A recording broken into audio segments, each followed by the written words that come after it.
Okay, I'd like to talk about expanding brackets. This is something that you'll do a lot of in when we're working with algebra. To do brackets, let's start nice and simply.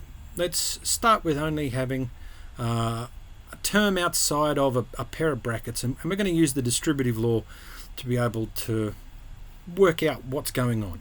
Now we can visualize how this is working by imagining that what our expression here is actually the sides of a rectangle. Here, let me show you what I mean. Here I have a rectangle. It has a length of b plus c, which is what's in my brackets, and here. And it has also got a side length of a, which is the bit that's outside of the brackets. Now, because it's like two rectangles, I can work out the area of each of those sections and then add them together. And I'm going to end up with a solution for my expansion of AB plus AC.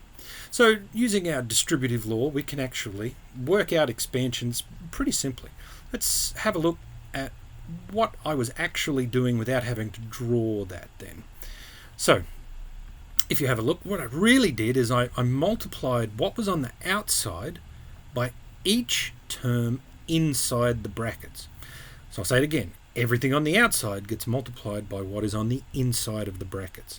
So my A here, it gets multiplied by the B. The A then also gets multiplied by the C. And those two multiplications are still added together because there's a plus on the inside. If it had been a takeaway, a subtraction operator, then it would be a subtraction operator right there. Now, once we are at this point, if we can simplify by adding like terms or subtracting like terms, then we can do that. Let's have a look at another example. I'll actually work us through.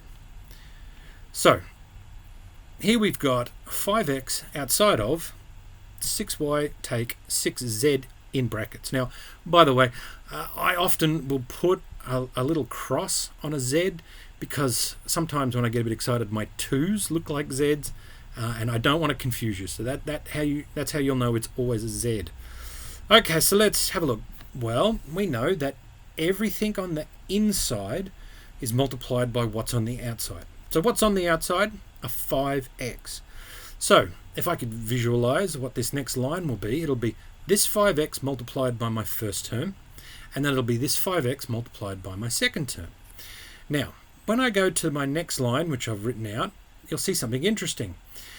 And it sort of kind of goes against what I was saying before. Remember when I said if there was a minus in here, there'd be a minus down here? Well, how come there isn't? Well, the other important thing to remember is that the operator sticks with the term. So this minus 7x, well, it still exists over here. Okay, so that's why there's a plus here. So I multiply these things out. 5x times 6y plus 5x multiplied by negative 7x. So when I do that, I'm going to end up with 30xy from this part over here plus negative 35xz. Now, because we've got a plus and negative, the reality is we can just get rid of that plus sign and it will be 30xy minus 35xz. Alright, well let's try a trickier example. What if you've got two sets of these brackets and you want to expand them out? Alright, well let's have a scenario. Here we've got two sets of brackets. I'm not going to read through it all. You can read just fine, I'm sure.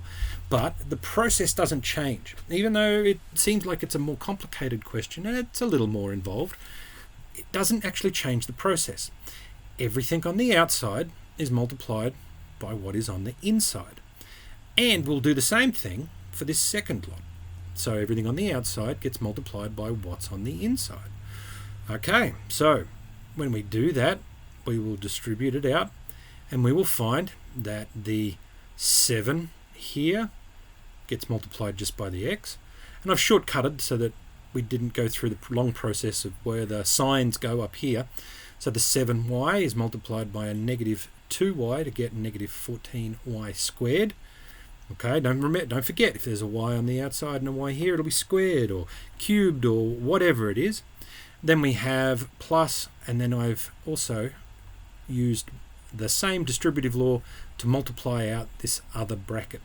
I then look for like terms, and there are actually like terms here. I've got a negative 14y squared and a positive 5y squared.